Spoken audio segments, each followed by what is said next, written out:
안녕하십니까. 한시 작법, 한시를 쉽게 쓰는 법에 대한 강의입니다. 이 프로는 이미 2022년 7월 30일부터 10회에 걸쳐서 연재를 했던 바 많은 구독자들로부터 호응을 받았었습니다.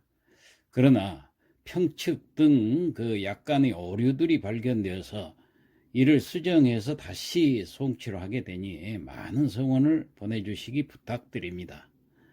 아울러서 이 과정을 마치고 계속 공부하실 분은 중급 과정인 한시 습작 프로를 2023년 12월 5일부터 연재 중이오니 많은 구독 바랍니다. 오늘 이 시간에는 한시의 시상 전개와 규칙에 대해서 좀 알아보도록 하겠습니다. 먼저 한시의 시상은 어떻게 전개되는가? 우리가 첫 시간에 했던 관장루에 올라라는 왕지안의 시가 있지요. 등관장루. 자, 이걸 예를 들어서 제가 설명을 해드리겠습니다. 자, 시를 볼까요? 백일의산지니어 해는 서산에 기대어 지려는데 황하 이폐류라. 황하는 바다로 흘러가고 있구나. 욕궁 천리목이요 천리방 멀리까지 보려고 갱상 1층노라 다시 한 층을 더 올라가노라. 이러한 시였죠. 이랬을 때 이 제일 첫 구를 기구라고 했죠. 일어날 기자. 이 기구라는 것은 자연의 정경이나 주위의 정황 등 그 시상을 불러일으킨다는 거예요. 일어날 기자, 시상을 불러일으켜요. 그러니까 백일의산진 했으니까 맨 먼저 해가 서산에 기대어 지려고 하는 데부터 시상이 떠오른 거예요. 그 다음에 승구를 이제 가서 보면은 두 번째 구를 승구라고 그런다고 그랬죠. 여기서는 황하 이폐류지요. 더 멀리 눈을 돌려서 보니까 황하가 바다로 흘러가는 모습까지 더 전개가 되고 있는 거예요. 그러니까 기구에서 더 확장되어서 펼쳐져서 전개되고 있는 것이 바로 승구가 됩니다. 그러니까 기구에서 불러일으킨 시상을 발전시켜서 보다 더 깊게 그 폭을 넓게 하는 것, 이것이 승구다. 그렇게 생각하면 되겠습니다. 그 다음 세 번째 구를 전구라고 그러죠. 이 전구는 기구와 승구 시상에 변화를 주는 거예요. 자, 어떻게 변화를 줬는가? 여기 봅시다. 욕궁 천리목이라 했어요. 천리방 멀리까지 보려고. 여기는 드디어 시인, 즉 화자가 등장을 하지요. 자, 경치만 얘기를 했는데 기구하고 승구는 드디어 전구에서는 화자가 멀리 보려 한다는 그 시인의 입장이 여기서 나타났습니다. 이게 전구예요. 그러니까 연속방송국 같으면은 반전을 일으키는 거죠. 지금까지 평탄하게 가다가 뭔가 반전, 변화를 불러일으키는 것. 이게 전구다. 마지막으로 결구, 맨 마지막 네 번째 구를 결구라고 그러지요. 갱상 1층노라 다시 한 층을 더 올라가노라. 이 시상을 마무리 짓는 거예요. 이 관장루에 와서 한 층을 더 올라가서 더 끝까지 보겠다 하는 것으로 해서 이 시상을 끝을 맺고자 하기 위해서 결구가 이렇게 된 겁니다. 다시 한 층을 더 올라가노라. 그러니까 시상을 마무리 지으면서 끝을 맺지 않아요? 이러한 시상 전개가 바로 한문의 하나의 일정한 규칙처럼 되어 있어요. 그래서 기승전결이란 말이 여기서 나왔어요. 기구, 승구, 전구, 결구. 자, 이렇게 되어 있습니다. 그러면은 여기서 우리가 하나 더 찾아봅시다. 반드시 시에는 운자가 있어야 한다고 그랬죠. 자, 오원절구에서는 운자가 승구하고 결구 끝에가 붙은다고 그랬어요.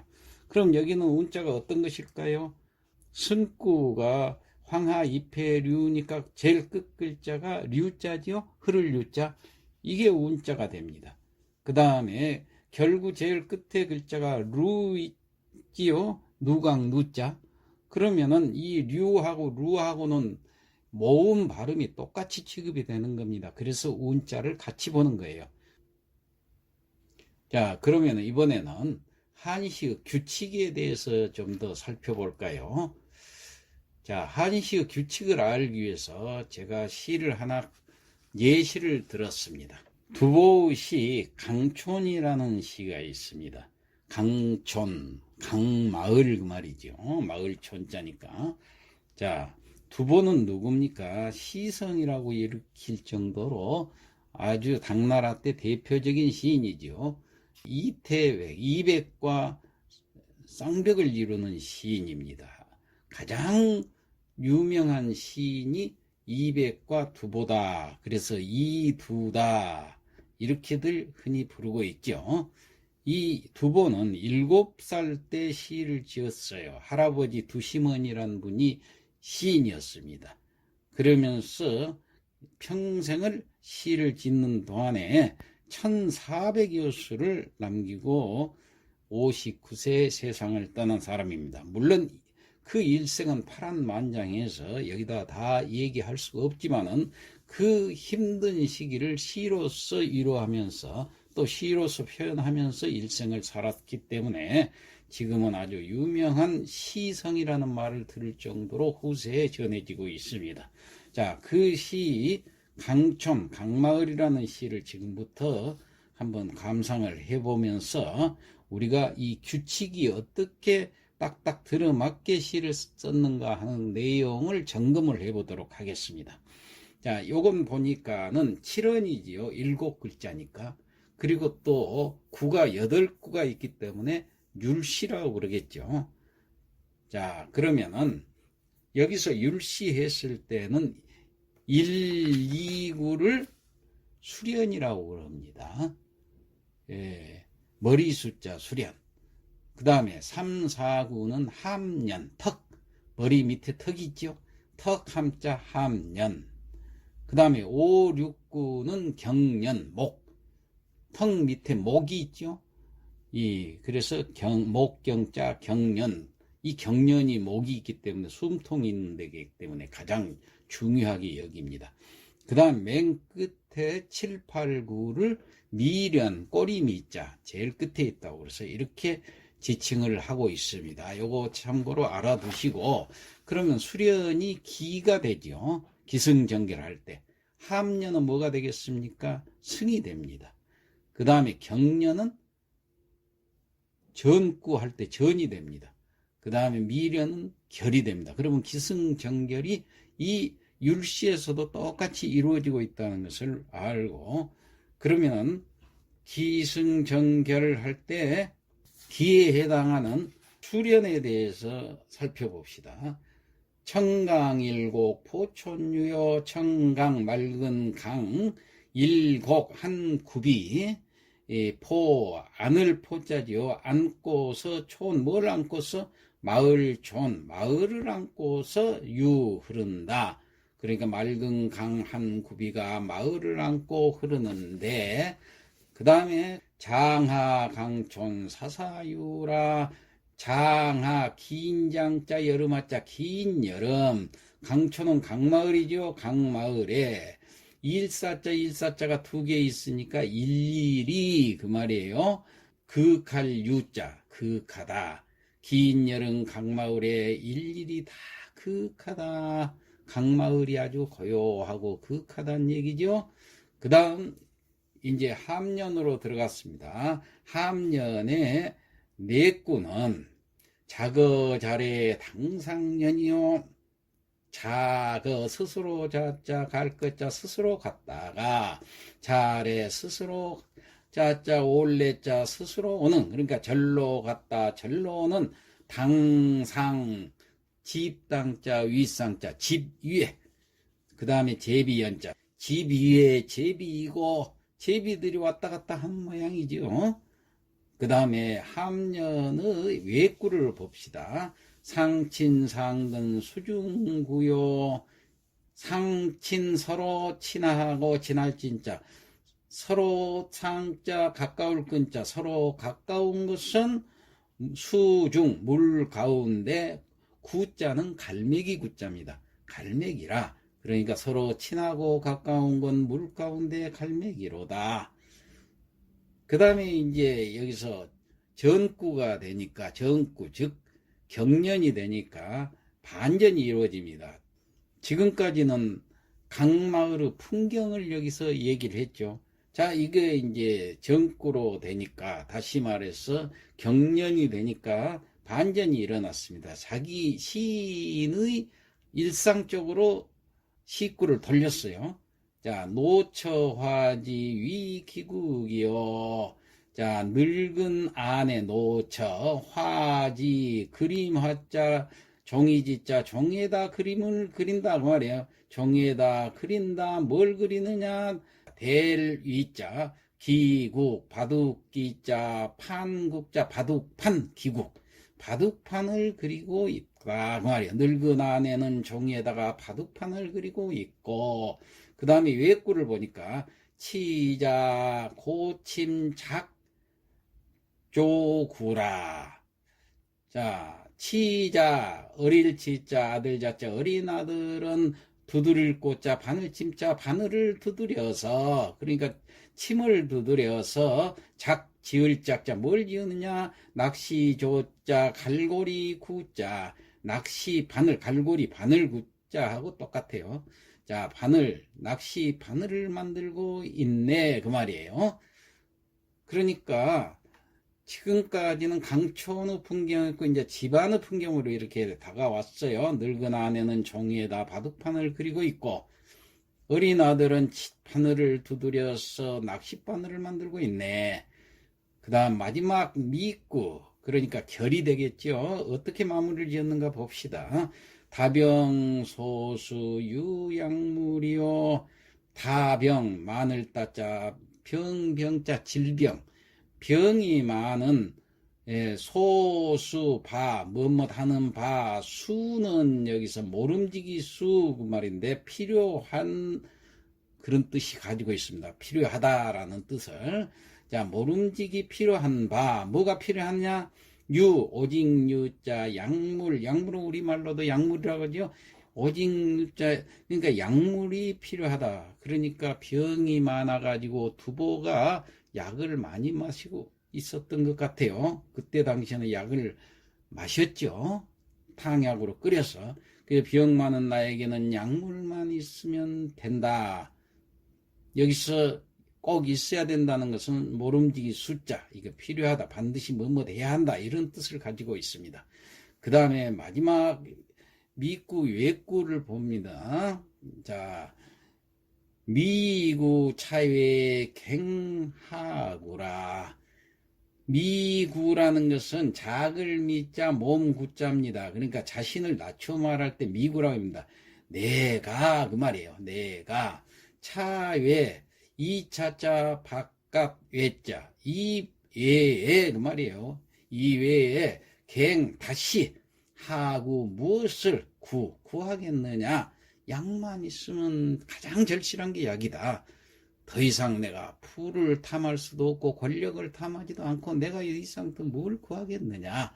내 몸만 건강하게, 내 몸만 아프지 않게 약만 있으면 필요하다 하는 식으로 지은 거예요.